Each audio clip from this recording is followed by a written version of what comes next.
Good afternoon, Bitcoiners. Hope you're doing well. I'm loving my life. Let me know how the audio is coming through.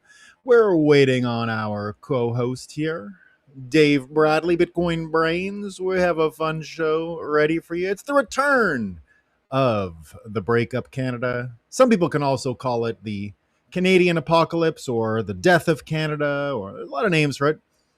Let me know, indeed, if there's any kind of static coming across the mic because I've got a fan running in the room to keep my back kind of warm against the heat behind me.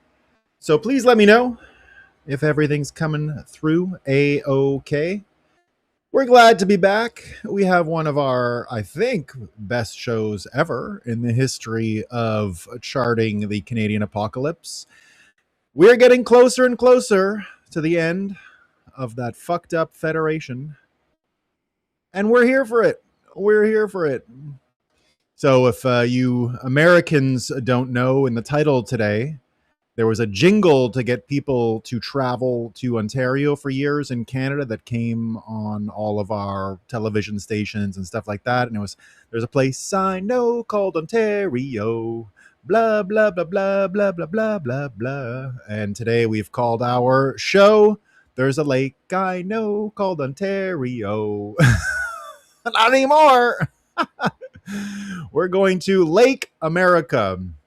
We're going to talk about Trump's hilarious trolling with the video where he even, I don't know if you guys saw it. Well, it's one of the first things we're going to talk about today, but in the actual video that he sent out, when you hear him talking about, all it takes is a pen and some intelligence. But the last line was the funniest, where he goes, we have the Gulf of America, and now we have Lake America. We got rid of the of. We got rid of. It's so good. You can't write that. That is not you. No one could have come up with that. It's not just brilliant and genius. It's another level of hilarity. We got rid of the of. We dropped the of. It's too good. It's painfully funny. Painfully funny. Charlosky says, I'm behind in my Canada news, so looking forward to this one. Boy, this is not a week to fall behind, Charlosky. I'm sure you've heard of the biggest story in the world, though. There is no more Lake Ontario. It is now Lake America. And it's just a joke that keeps on giving. I'll be able to tell and create the mental illness in any Canadian I come across. They're all chimping out. Every Canadian in the country is just chimping out over this fucking lake thing, and it couldn't be funnier. It just couldn't be funnier. And I've already had a lot of fun with it, but they get really it's actually a little bit dangerous, but it's too funny. I can't resist. I just can't resist. Every one of my nominal friends in this shithole is aware that I'm planning on going sailing this weekend in Lake America. I pretend like I don't know what Lake Ontario is now. When people say Lake Ontario, say it was fun when it was Gulf of America to do the same trick, right? When people say Gulf of Mexico, it's like, where's that? Never heard of it. Oh yeah, that old thing. Yeah, you mean Lake America, right? But now I get to do it in a much more intimate way for the Canadian psyche. 72 Jet says, my friends and family are losing their fried Canadian minds. The only thing I can think of is the meme right now from Amadeus, when he's got the papers, when he realizes it's genius, it's art. We're watching Mozart, guys. This is Mozartian levels of trolling. Trolling with Nolan is what this show should be called today, because the kind of ammo we're getting from our favorite president is just golden age stuff, guys. It's golden age stuff. But there's more than that, of course. It's not just the fight over Lake Ontario. It is also the trade war that's going on, the mutual election season that's creating its own gravity, making everything get a little more psycho. We're also going to be talking about some of the practical solutions here, persuasion. What side of this can really move the needle? That's a big question. We're going to be looking as well at some of the particular types of media manipulation we're seeing. You can't really talk about Canada unless you talk about media manipulation. It's sort of the big story. We're going to be talking about the unbelievable story out of Hamilton related to the Dominion Society or something like that. It's just Canada is really becoming a shithole. We're going to give the bigger context to, maybe this is all about some of the London stuff we like to cover and global financial stuff we like to cover on the morning show. By the way, I am set up now. I figured it out. I am set up in the new Rumble studio. I figured out what the problem was yesterday. So theoretically, I can do call-ins today. I don't know if we're going to do call-ins, but I do have the talk radio function in the new studio. The morning show is going to become a lot more talk radio-ish going forward. And not the whole thing. It'll still be similar, and then we'll do some talk radio. I've always thought talk radio had a big place in Bitcoin, and it's never been exploited. We see what goes on the spaces. They're pretty good, but I don't like the spaces interface in the sense that you don't really know who's talking. You got to see some facial expressions, and spaces always, when you have too many people, because we can't see each other and you can't use body language and cues, it's always that, okay, you go, excuse me, no, you, sorry, I hate that. It ruins spaces for me. I rarely listen to spaces for that reason. I hate the way there's handoffs and the way things overlap on it. I'm not a fan of the medium, to be honest. I was never a big Clubhouse guy for that reason also.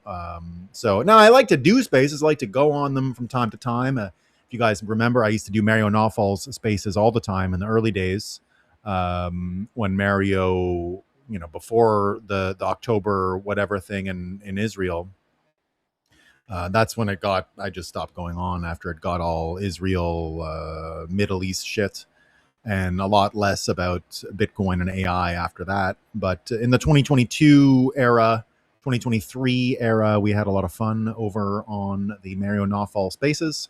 Not that I like Mario. It's not a condemnation. Just if you remember some of the nutcases that he had on for a little while, was just not my style. So we left those. So we do like spaces. We do like to do them. We like to go on them, but it's not something I participate in. And I think the live calling thing will be a lot more interesting and we'll get a lot more out of it.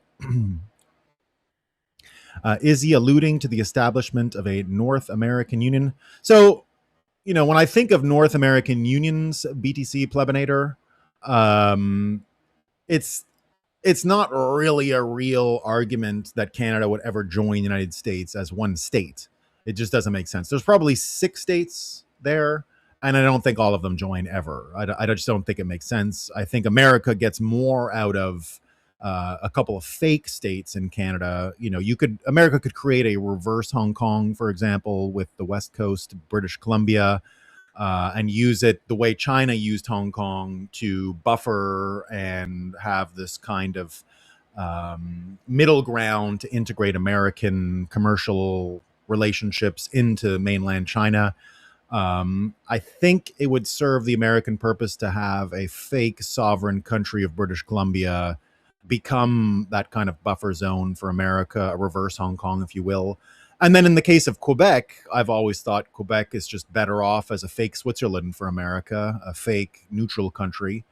And the rest of it, you don't, Ontario, the demographics are quite shit and it's all fake real estate fiat crap. So I don't really know what the point of Ontario is for America. I'd lock that shit down if I was the States. But the rest of it, the whole middle, it makes a lot of sense for Alaska to have a land bridge straight to the mainland through what is, ostensibly Alberta and Saskatchewan. The territories no longer exist if you destroy the corporate federal entity that is Canada. They're not real, if you will. They're territories, so they don't really have a full-fledged sovereignty. If Canada as a moral creation, a moral person, a company, a nation, whatever, is dissolved, the territories are up for grabs, and all that would have to be done from there for America is build like a couple highways, and then it's America.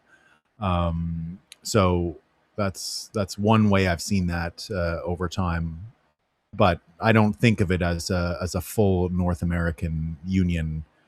Maybe, but I think Quebec can make it on its own. You know, Quebec is rich, right? It's a rich enough place. So Quebec just has so much electricity, and they have water access, ocean access, and that's why Alberta needs something more than just a contract. They're landlocked, so they need something like a sovereign deal that can't be rescinded because of elections or for political reasons. So they need something a little more firm, being a landlocked state that's rich and has a lot of leverage. So I'm sure they would get a great deal. It's always been my prediction that Alberta is so attractive and would have so much leverage upon entering the United States that they would get such a good deal that it would actually rekindle American state level sovereignty.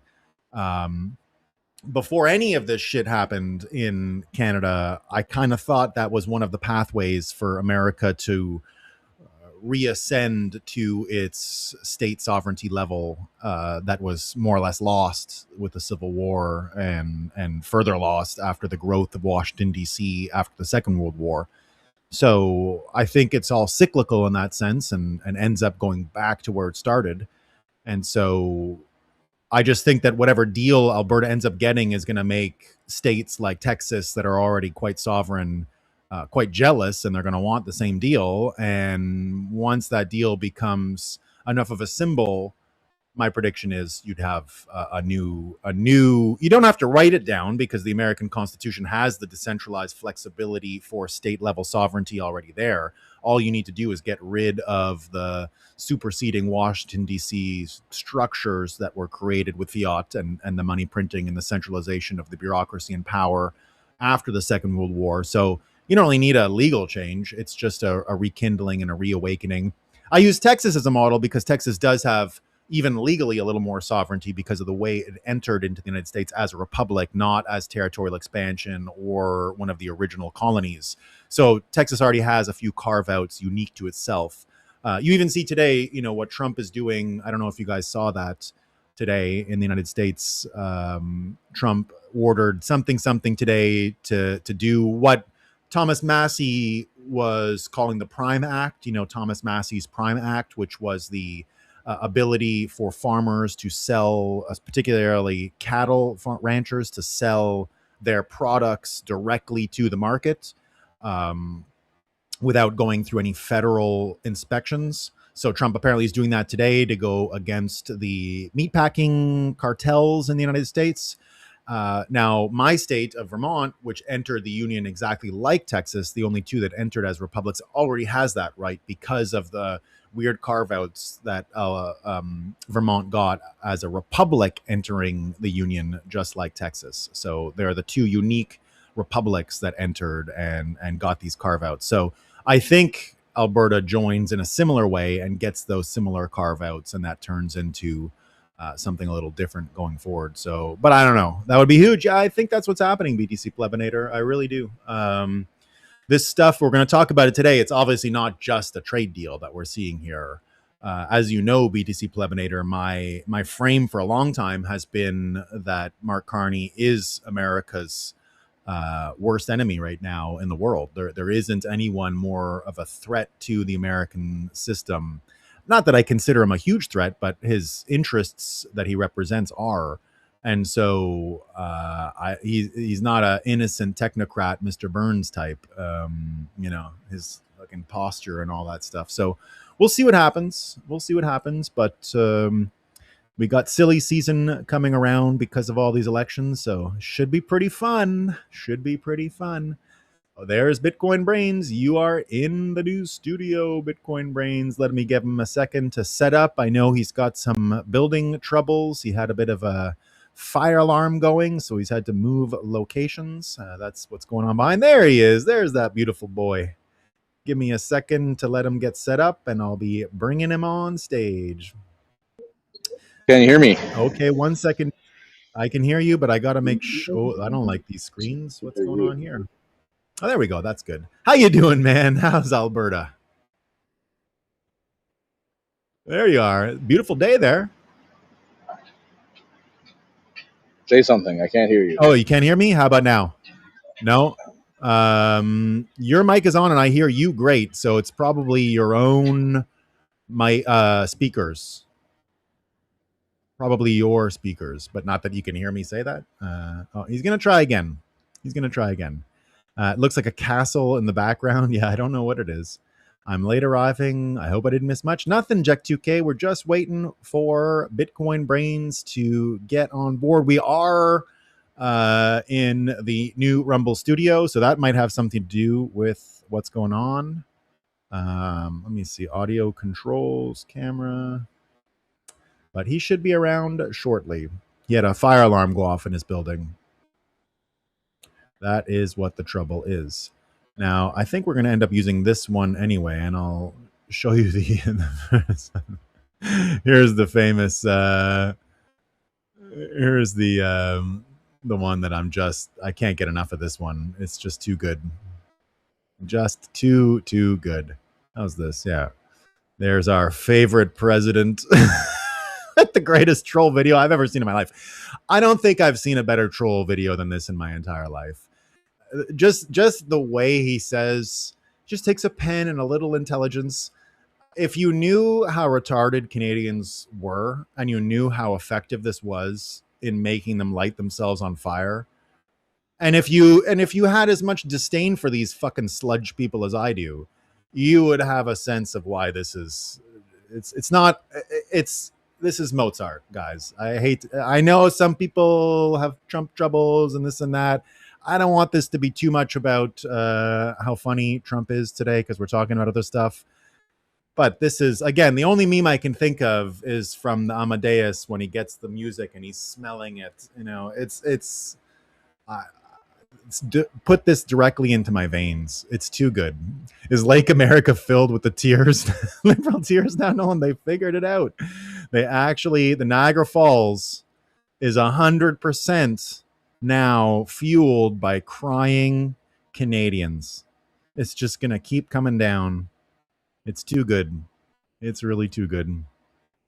He is the best Canadian of all time. He's all that's left of comedy.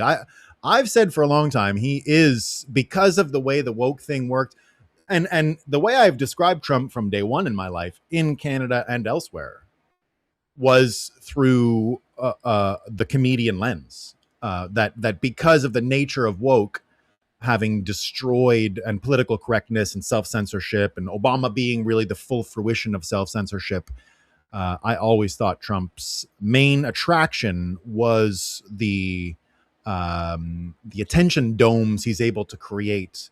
The dome of attention, as I've seen American Debunk underline. You know, American Debunk is a pretty interesting account. If you don't follow American Debunk, I suggest you do. It's a Scott Adams inspired account, and he's doing some great stuff out there, tracking especially the communists in America and their persuasion, Mamdani and AOC, and doing a pretty good job of carrying on the legacy of Scott Adams when it comes to this stuff. And one of the linguistic frames I've heard from American Debunk that I like a lot is that dome of attention, because it just keeps increasing. You know, he's calling the dome of attention around the WNBA stuff right now, the way you just can't get away from it. The dome of attention is that you can't outrun the story, right?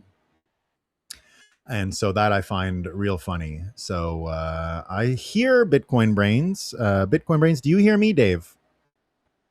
I don't think so yet, huh? No, he's logged off again for 1 second. We'll get to it. But there it is. See, this is the Trump one, and that's here's the part that's Little Lake Ontario. It's excellent stuff. This is a good pen and some intelligence. All you need is a good pen and some intelligence. Again, the funniest part of this, the funniest part is that little line about "of" at the end. You know, he just came up with that at the last minute, but it's beyond glorious. It's the extra little fuck you troll at the end that really turns this into some truly special dome of attention. Really, truly special stuff. So there you go, folks. So yeah, here's the funny video. We're gonna move from there. I think Dave will be happy to talk about the trolling when he comes on. But I'll also say one of the other funny things is watching, and this really just shows where the persuasion game is at right now, because Trump does this and it just gets all of this attention. I mean, I think it was the biggest story in the world yesterday, despite all the stuff going on in the world. I think this was the biggest story in the world just by views and attention and all that stuff. And then watching these folks like Carney try to do their like definitions and naming and then defending names. So here he is telling us about what Ontario, where it comes from, and it's such an old name. And here they are, right, honoring the names of places in Canada rooted in history, which couldn't be funnier given how retarded Canada has become in the past few years, because it's the selective outrage that's funny, because it's Lake Ontario for the rest now and forever. And other people that I know in Canada that have been complaining about this, you can't just rename things like that. And I said, yeah, I know. I agree. I'm currently just out there in Sankofa Square. This is like Times Square of Toronto, right? They used to call it Dundas Square. Now it's Sankofa Square. I don't know what any of this shit is here. Like, it's not even obviously a language anyone can read. And all the Indians that were here were illiterate. So it's just white liberal trash being turned into some fake video game language. And they really name things like this in Canada. It's not a lie. It's not a joke. It's not a joke. This is what happens.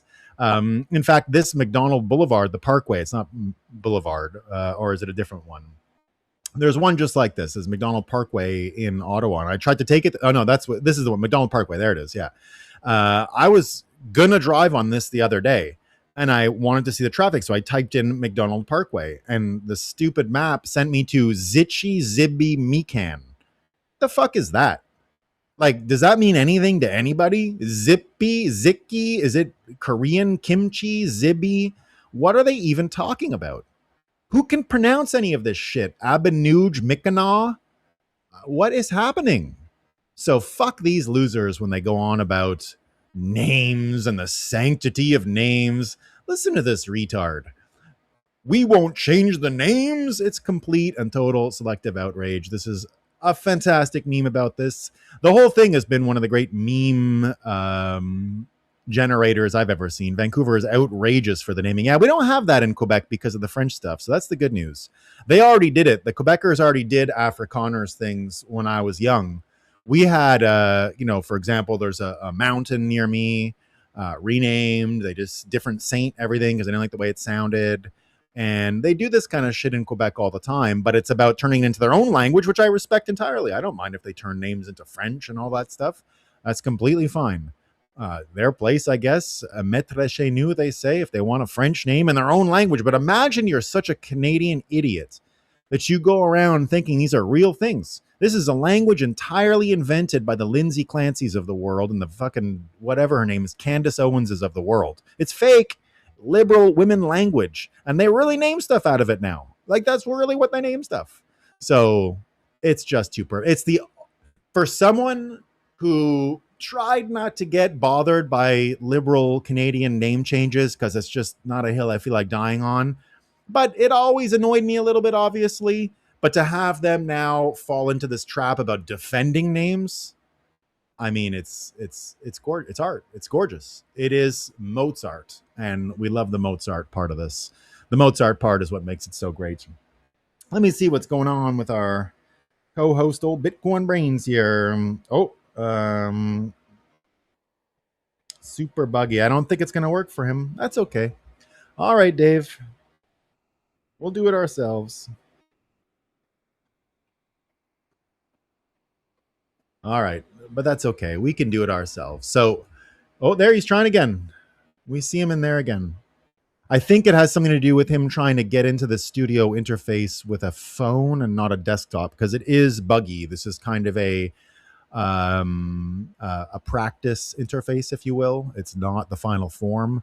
I'm going to be using it from now on. Oh, if he doesn't, oh, wait a second. Bitcoin Brains, I might be able to open up the callers. Let me see if that works. All right, folks, I'm going to see how this new thing works. So if you're on Rumble, you're going to see in a second the start taking callers piece open up. And I'll just see how it works. See if any caller comes in the queue. I don't know. We'll see what happens. Caller visibility on stream. I can take 4 active callers, apparently. So if anyone would like to... let me know if the interface makes any sense.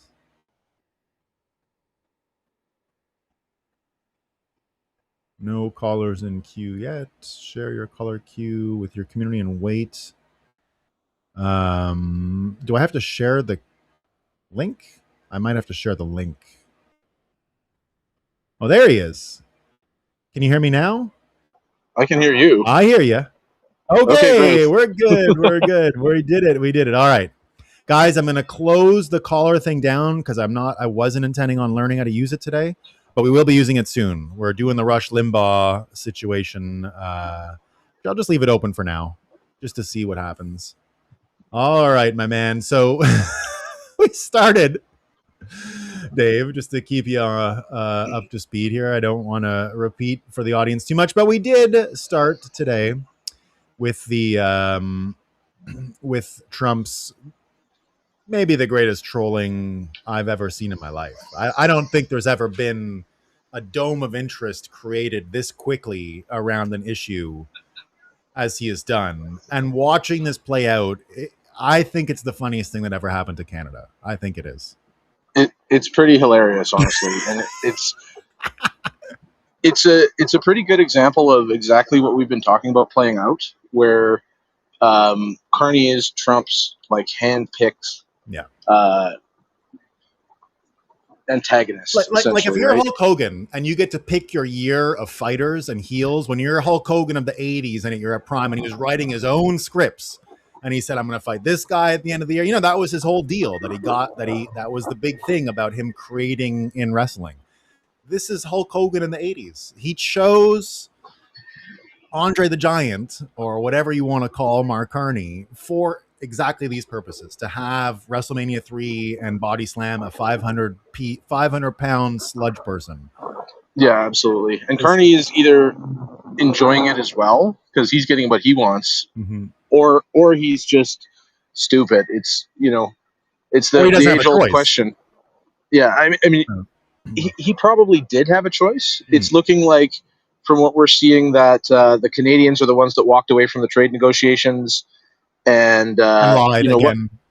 What Carney wants out of this, obviously, first and foremost, is to win some points in Quebec for the fall, and being able to blame it on, the Americans said we were going to have to get rid of French, right? Like, that's the kind of thing that people will believe without really any research into the fact, and he'll just get a bunch of votes as a knee-jerk reaction to the exact thing. I do have a couple of notes, just because watching the Trump cabinet on this has been just a lesson in, I guess, the chess here, forced errors, because they're so strong.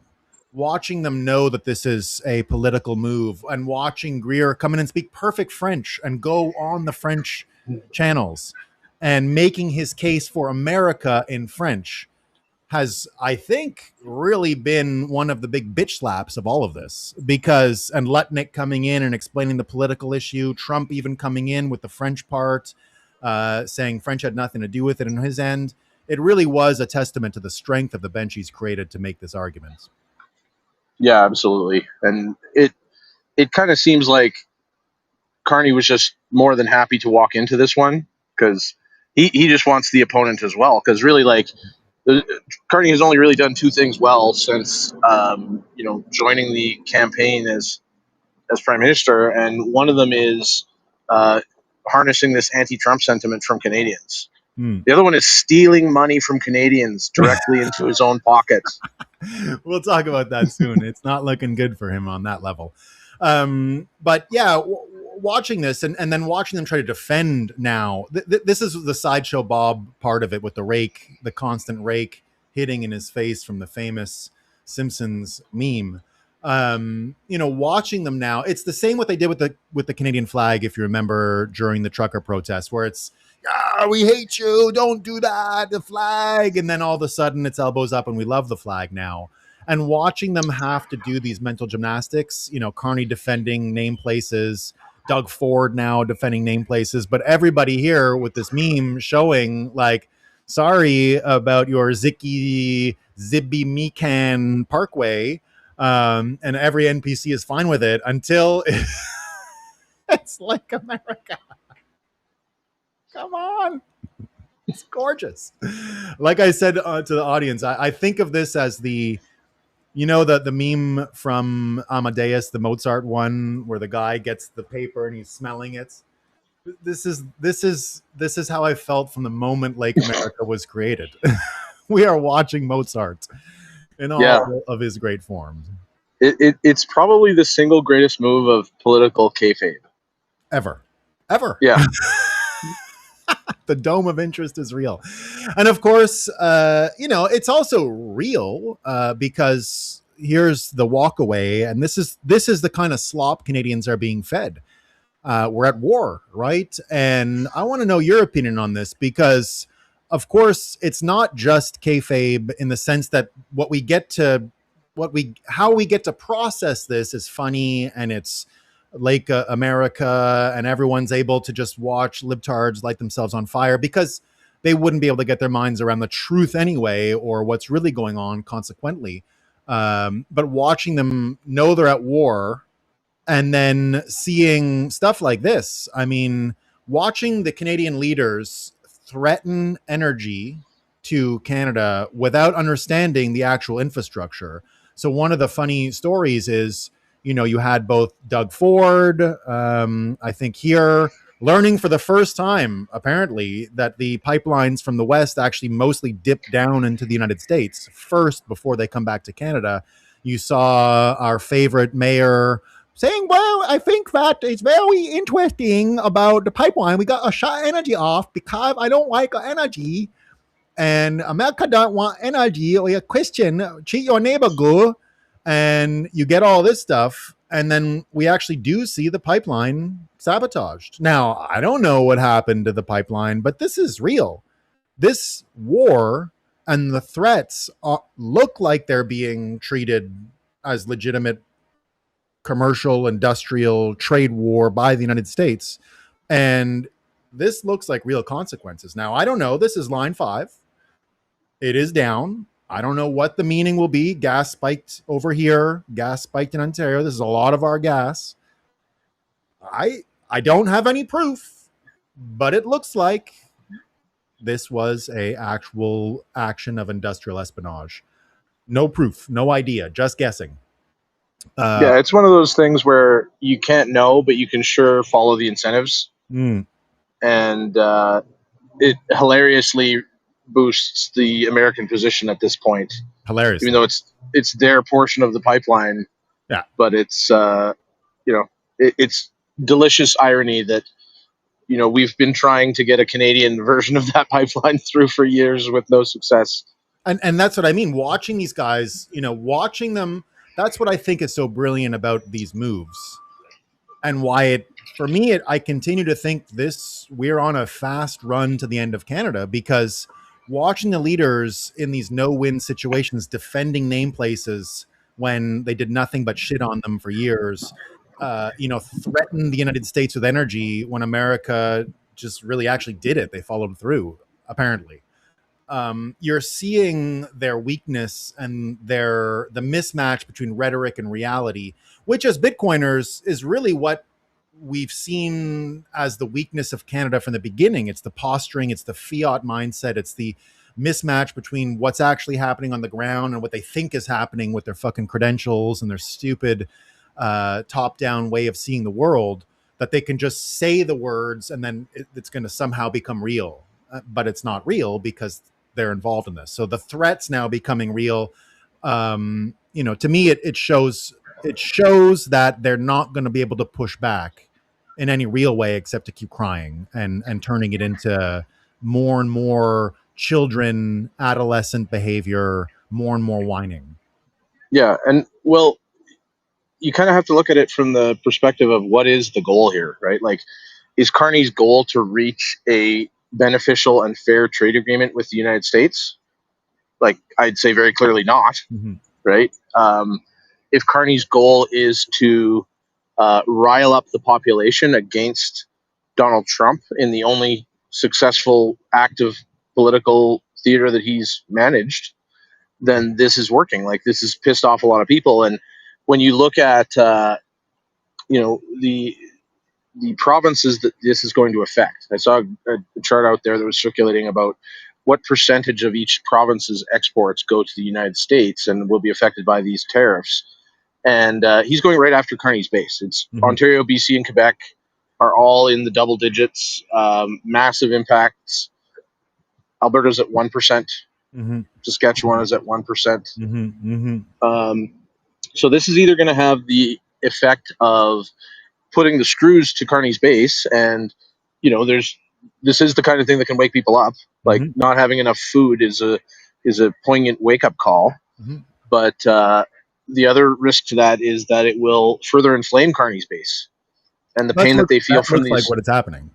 Yeah, that's what's happening so far. The pain from these tariffs will be blamed on Trump rather than on Carney, even though this is not even like Carney's fault. It's Carney's choice.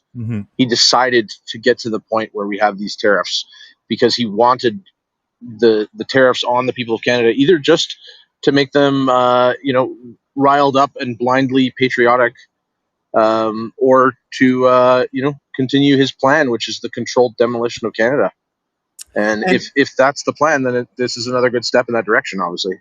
Well, we don't know if it's the plan, but I know the controlled demolition of Canada might be directed by the United States themselves. And Matt Dines here, who did a turn on Marty Bent's show this week, I interviewed Matt Dines a year ago today in Hong Kong about much of this stuff. And here he is giving his frame to Newsom, who's talking about Canada-U.S. trade issues, saying they're trying to tear down foreign-operated monetary trade cartel, a foundation upon which some people would argue you might have built your own political fiefdom upon. So here, underlining, the domestic political stuff, but also what Carney represents in the world, this foreign-operated monetary trade cartel that we've heard from Ian Burlingame, that we have covered from Tom Luongo, who we had on the show here once. This looks like it is consistent, and you don't need to hallucinate to fill in any blanks here. It looks completely like we are still in that intra-Anglo-sphere civil war, and they just took a direct punch to the face. Yeah, while flailing wildly at nothing. Well,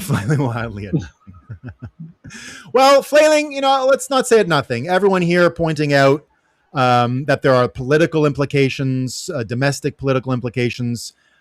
Here you are starting to see more and more people see the connection between Carney's office and the Democrat Party.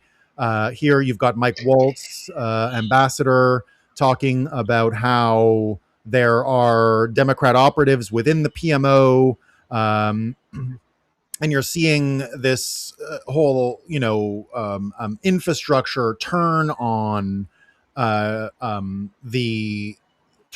let's say, the political fight that's at hand. Like you said, it might help his political base right now, but it's making it even more clear in the United States that their influence, for example, here you've got another person saying it out loud. This is CBC reporting on it, that they're really trying to influence the American midterms. So not only there are elections in Canada, we've got the referendum in Alberta, you've got the provincial elections in Quebec in October, but you've got the U.S. midterms 1 month later. And you're seeing how everyone is trying to influence each other's politics. And in this map here, you see that they're really discussing the Great Lakes region as a battleground for American politics. Now, this is extremely dangerous for Canada. Extremely dangerous to be fucking around in American politics at this moment in time. And to me, that's what makes me think the pipeline and everything is absolutely about this war. Yeah, it's a ridiculous time to be fucking around in American politics, and it probably wouldn't be something that any rational nation other than Israel would do. Like, it's fine for them to do because they've got the whole thing captured.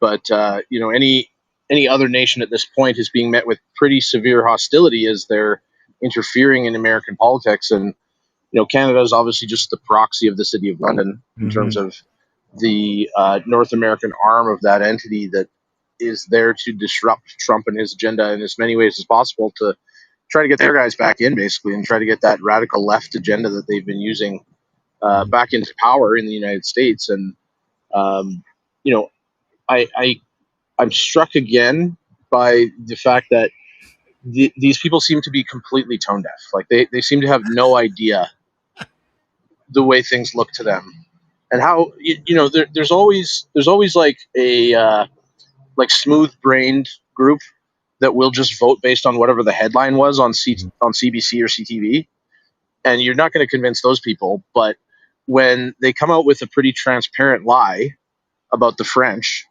and then the Americans call them on it, like, it's just one more of those things that's going to make people trust them less. And anybody who's paying attention and actually cares about that issue is going to probably be doing a double take at this point. And their options will either be to just not believe the Trump administration, which many of the leftists will choose to do, or if they're close enough to being ready to accept the rational state of the real world, then they'll hear that and be like, wait a minute, maybe if these people are transparently lying to me about this one issue that I spent 2 minutes looking into, maybe I should look at everything else they're doing. And this administration obviously does not survive scrutiny by a rational mind. It's, once you look at it, they look like some combination of insane, stupid, and evil. Yeah. And I'm not predicting this will happen in Quebec within the next month, but Quebec is one of these places that can turn their impressions on this stuff on a dime. Now, Quebec is inundated with its own brainwashing, with its own captured audience. They have a lot of problems with that stuff too. But Quebec realizing that Canada, who would pretend to enjoy the French thing and protect the French thing, but really fuck them over at the same time, is the kind of thing that can turn Quebec very hostile very quickly. So it's a risk. I'm not saying I predict it's going to go that way at all, but they're rolling a dice here in a very dangerous way to be playing with Quebec in this way. And, right now, if the Parti Québécois or any of these separatist parties would just open their mind to the idea that Trump is spending his time attacking Ontario, that he's spending his time doing stuff that would really help Quebec, right? If that could catch on, I'm not saying it will. It's a very low probability, so that's not what I'm predicting. But there is a world where that happens, because playing with lies like this with Quebec's identity is one of the most dangerous games you can play in politics. That's generational changing type action. Yeah, absolutely. And I think you can kind of see back to the flailing blindly. It doesn't look like the Carney government is aware of that.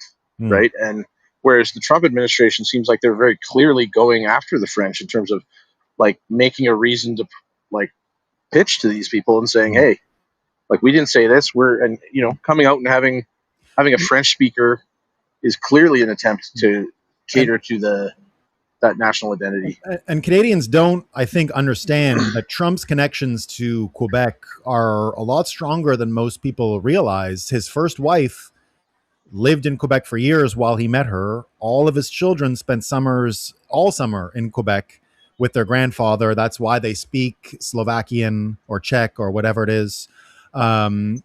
His preferred social hangout for skiing when he was a young man skiing was Mont Tremblant. That was an easy flight for him. That was his place. His famous story about fixing the Woolman skating rink in New York had to do with him just calling up the Montreal Canadiens ice guy and saying, let's fix the rink. And here Trump even going out his way. I mean, not that a lot of people believe it, but saying he loves French Canadians. Some French Canadians do see that and say, hey, I didn't know that. That's news to them. Yeah.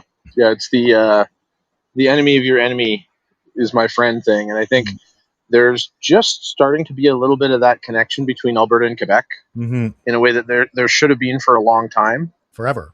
Our enemy, our common enemy, is the globalists in Ottawa who don't want either of us to be an independent nation. So, I've got a note about Scheer and his failure in the 2019 election, and that really did break the Scheer nomination. It really did break this potential for Quebec and Alberta to run the country into a golden age through Maxime Bernier, because Bernier was one of those rare Quebecers that's kind of more Albertan than Quebecer, but speaks French.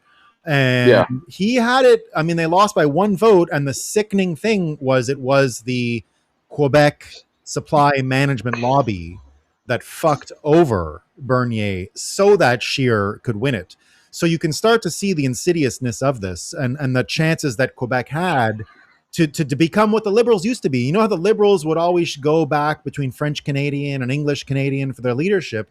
We almost did that as the Conservatives. That makes sense if you want to run the country. It should have gone Harper to a Quebecer that was even more populist than Harper, way more than Harper, more of an Albertan politician than Harper ever was in that sense.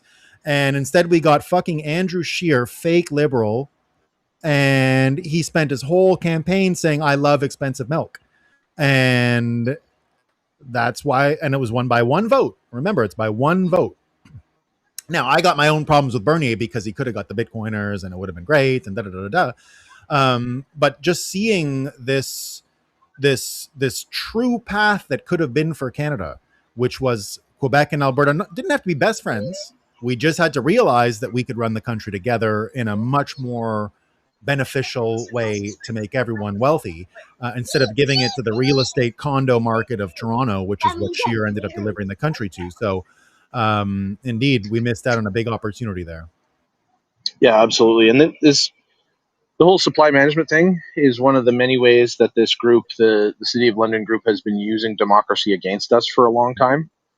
They essentially bribe these small special interest groups with situations of pure collectivism, whether it's resource reallocation, regulatory capture, or straight cartel monopoly like the milk in this case. And then, they get all of the resources from those industries that they are artificially inflating to support their campaigns. And this is a case where it very clearly swung the difference, right? There was many stories of the dairy cartel in Quebec getting a bunch of Liberals to sign up as Conservative Party members so that they could vote for Scheer, because he was their Liberal man, right? He was the one that was going to protect that cartel. So it's one of the most clear examples of how democracy in Canada has been twisted. And it's, we talk a lot about how we don't think there's going to be another election, and if we do ever nominally have another election in Canada, it's going to be so slanted by forces like this that it's going to make North Korea look like a bastion of truth and freedom. Because the way that they're going right now, I don't think there's any chance that Carney will allow a free and fair election. This is my favorite meme in Canada, the North Korean newsreader. No, I agree. Not a good chance of it. But again, going back to the media part, because what you were talking about, just how they're spiking all of these little, demographic groups, these constituents, stakeholders in Canada. And you see them now deliberately attacking your preferred form of expression in Canada, which is the Alberta sovereignty movement. And here, of course, you're seeing the CBC start to egg everyone on, saying, oh, you want to see Canadians suffer, right? You want to see them weak. You're praying for poor, starving Canadians. Imagine going out of your way to mind read people like you. They're mind reading. They're literally saying, obviously, they want this. They want Canadians to suffer because they're selfish. And they're going out and selling this kind of shit now. And it looks like you're going to continue to get this weapons grade persuasion. You look at the other types of store. Well, we'll get to that one in a second. But You're seeing the propaganda around the trade war when it comes to consumption and wine. The American wine ban. There's no such thing as a liquor ban. That never happened, right? And now they got snitch lines.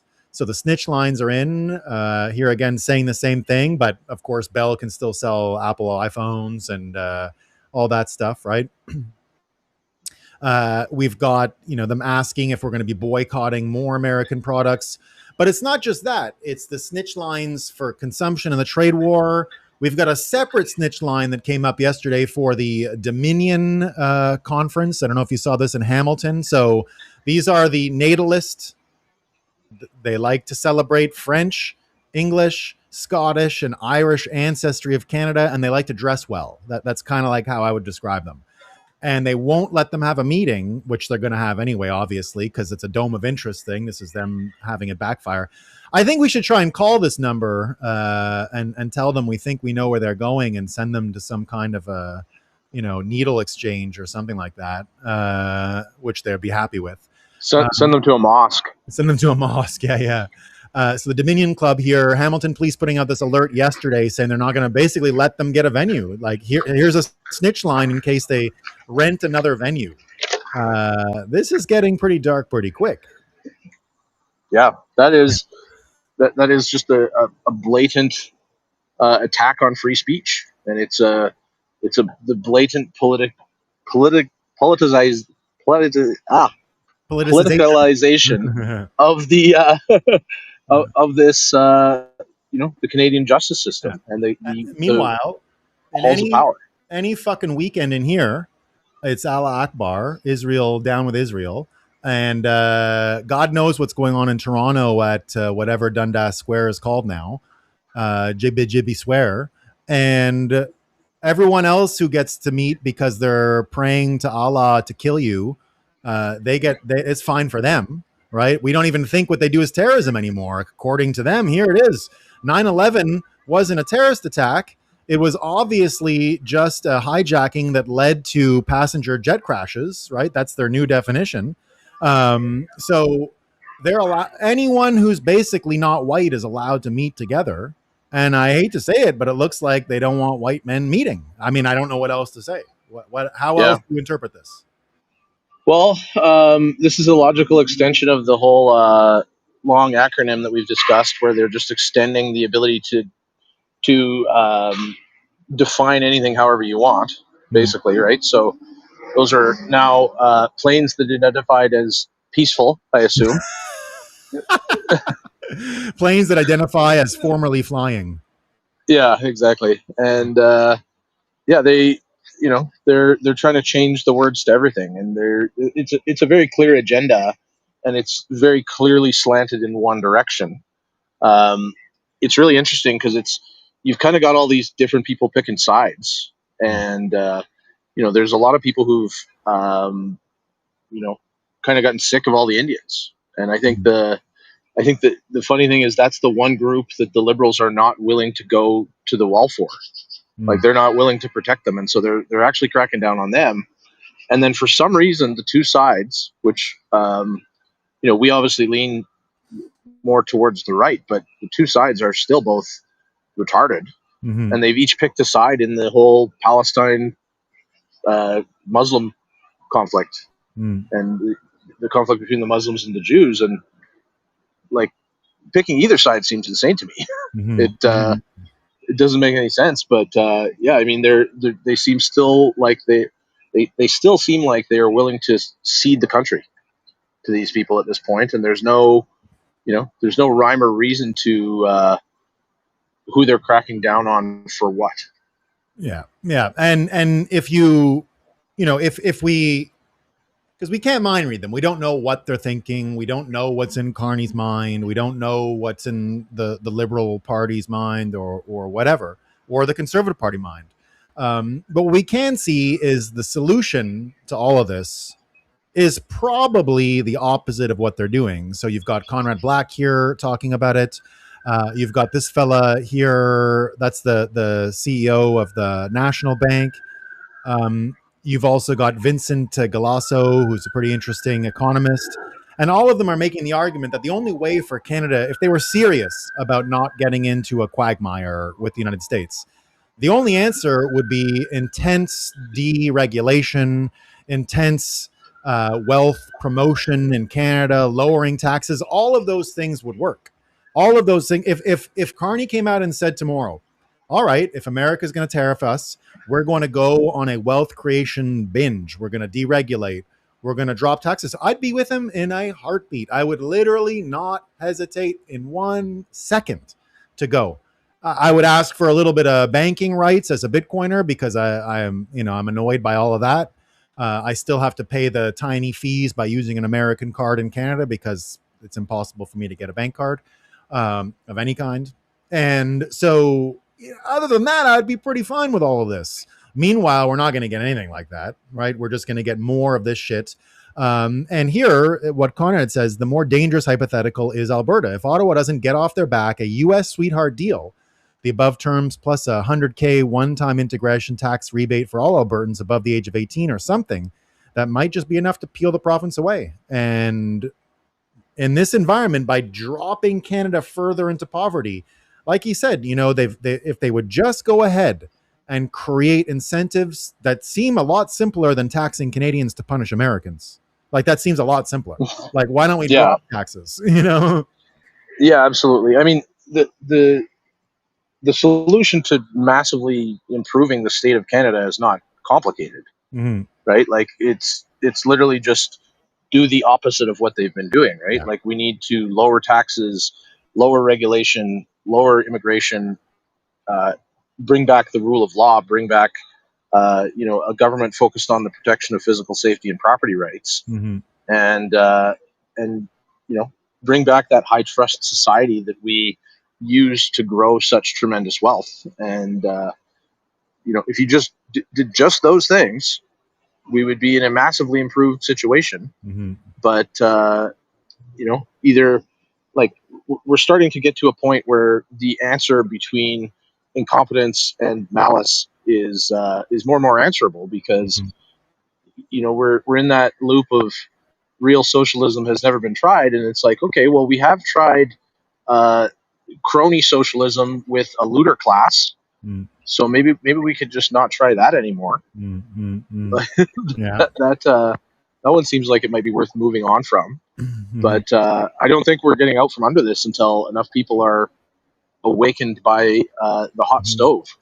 Well, like he says here, though, it does seem, and Vincent Galasso, he's a prof in some American college, but he's the furthest thing from a Republican Trump kind of guy. He just doesn't have TDS. And here he's saying very clearly, this is probably the worst thing that could happen to Canadians in this instance, just getting completely punished. And here he is coming out because obviously Canada's backing down from the trade war immediately. They're already removing tariffs on seafood, fish products. Andrew Scheer saying, great, right?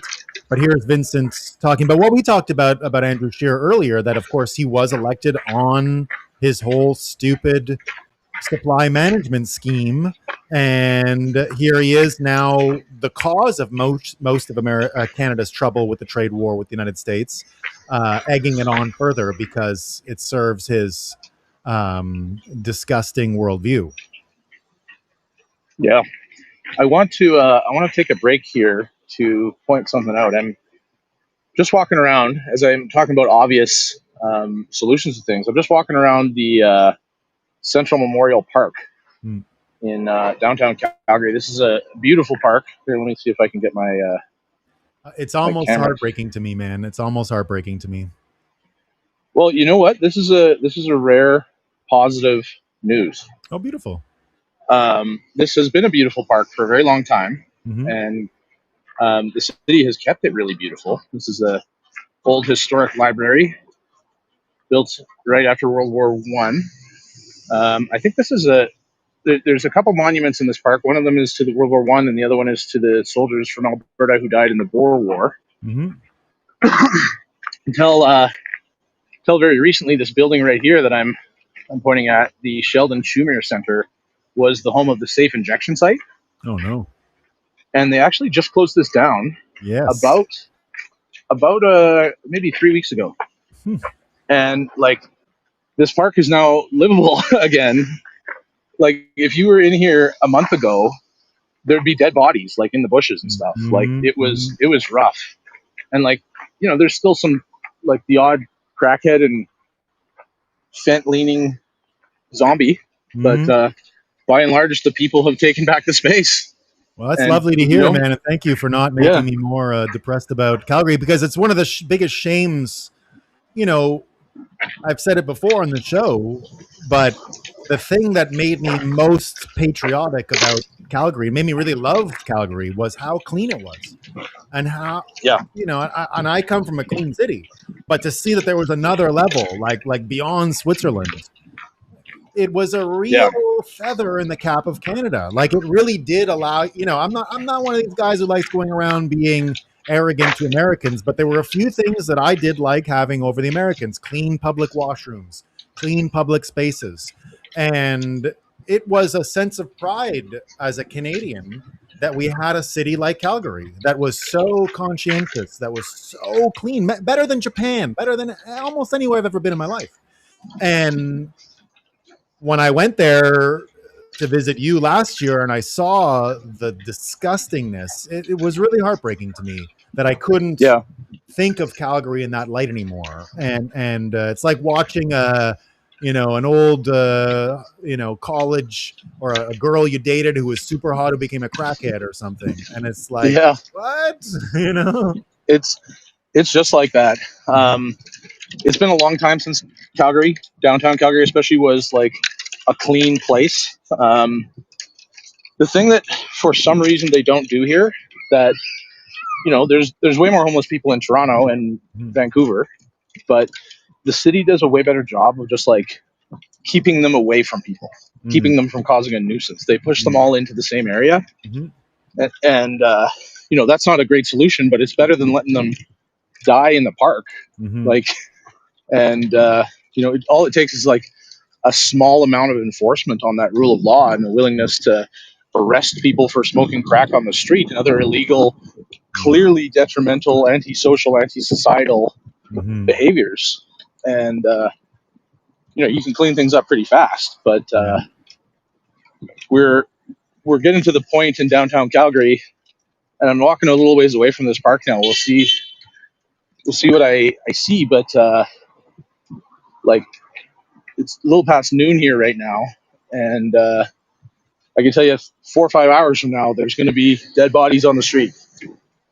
I mean, I believe it'll get better in an independent Alberta, but it can't come too soon. Now, speaking of independent Alberta, we see now the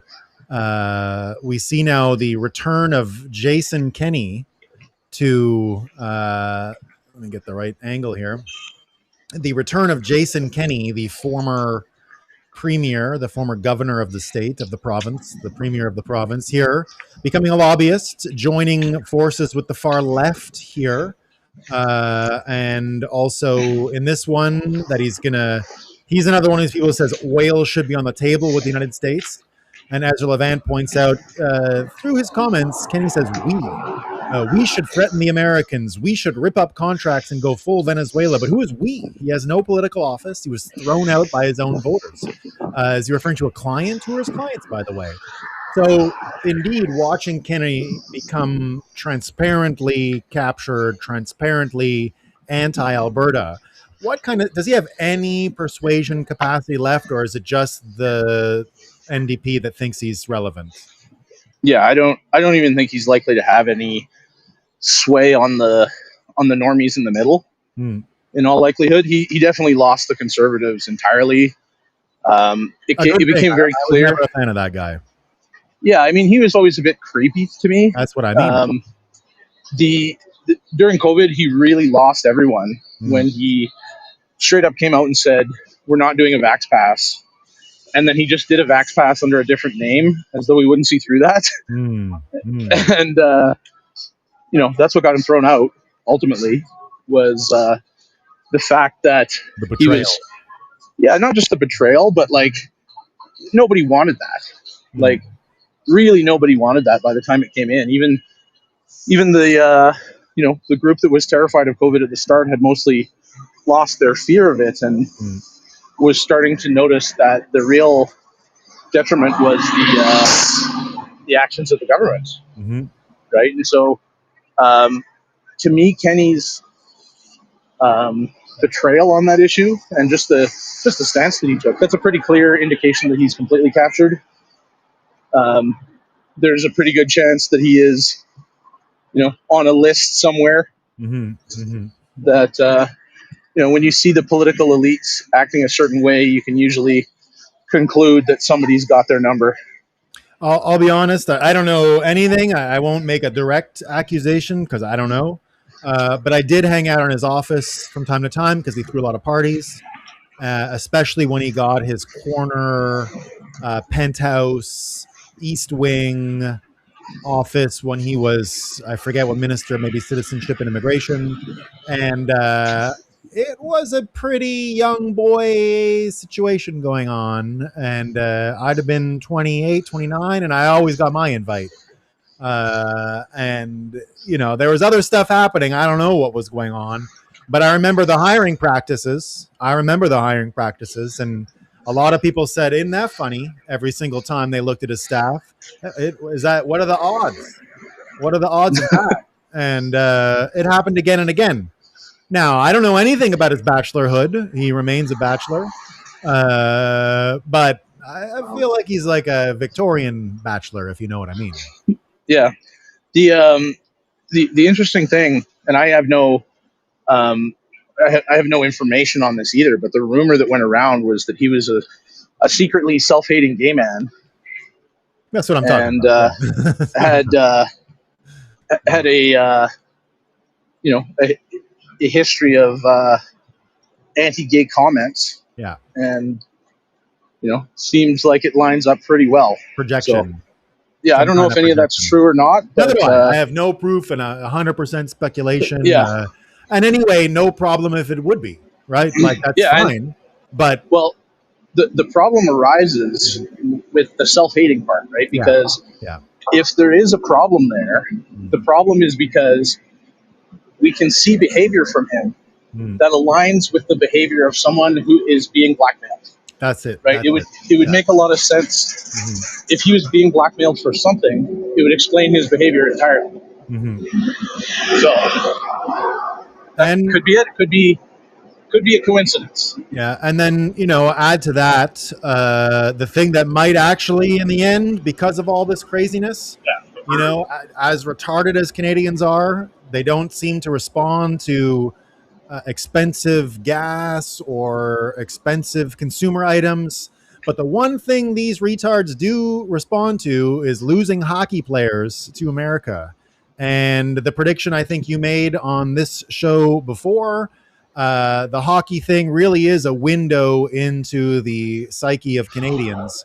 And now it looks like the brain drain of American hockey players in Canada, which began at the beginning of the summer in Ottawa with one of the Kachucks, has now led to the Winnipeg goalie asking for a trade to get out of Dodge. It looks like it's happening across the Canadian teams. Quebec is separate from that because it's quite American on the roster, and they're winning, so they're just separate from all of that. And they didn't choose our Americans to do the gold medal thing, so they didn't have that friendship amongst them. But it looks like it is going to be apocalypto for American hockey players in Canada in the 2026-2027 season. Is that going to persuade the Canadians finally? I mean, if something is going to do it en masse, I feel like it's going to be one big thing like that. Yeah. That it'll be a black swan more than likely. Hockey seems kind of too obvious. It just takes one thing to wake everybody up. And they're trying enough with these cartoonishly evil plans. I'm going to show you a little bit more of the downtown Calgary here. I've just walked, since a couple minutes since where we just were. I'm now, let's see here. I'm a few blocks away from the Calgary Tower, downtown Calgary, and starting to look a little bit rougher here. We don't have dead bodies coming out in the street yet, but we've got just like general trash. Oh my goodness. You know? My goodness. Okay, just so you know, guys, in the Calgary I grew up in, you wouldn't see a spat out piece of gum. Yeah, and then like the irony over here, we have this really nice monument to homelessness and a native bench of some kind. Oh, it's a backpack. Yeah, it's a backpack statue. It's a monument to homelessness. And there's a little bit of homelessness coming out so far. They usually like to sleep in. So now, we're not seeing a whole lot of that yet. I have heard from both Naheed Nenshi and Jason Kenney the argument that Alberta should abandon the referendum in October 19th to concentrate on the trade war with the United States. Is that real at all? Not at all. It's like that's the dumbest and weakest attempt that these globalists have now is like, we can't have the will of the people. It's an emergency. You know, it's an emergency. We can't have an election. That's what I expect we'll probably find. I remember the United States had an election during the Civil War, right? Yeah. Like, so no, I don't think that buys anything with the average Albertan. I was worried about that. But you know, it is like the anger that people have about like America is going to swing some of those normies in the middle towards the elbows up crowd. Already has. So, yeah. Well, I don't know if it makes it. My opinion is we're headed straight for apocalypse in a short term, and they're going to be left confused as the country falls apart and bewildered that their actions have caused this, because it looks like a surprise to them still that the country will die. They actually don't believe to this day that the country is in mortal danger. They don't believe that.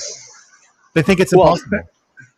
And unless they're actually doing that deliberately, right? If all of these people are part of the controlled demolition, and I believe very much that Carney is. Carney knows what he's doing. He knows what's going on here. I don't know that Trudeau did necessarily. I'm not sure that Jason Kenney or Naheed Nenshi does. They might, but they might be useful idiots. And if that's the way they're going, then this path of catastrophically bad decisions leading to catastrophically bad results, and then the banker from England shows up and says, "I have a solution. All we need to do is confiscate more of your resources and redistribute them." Yeah. Just 1 second. Just gotta tell my wife something.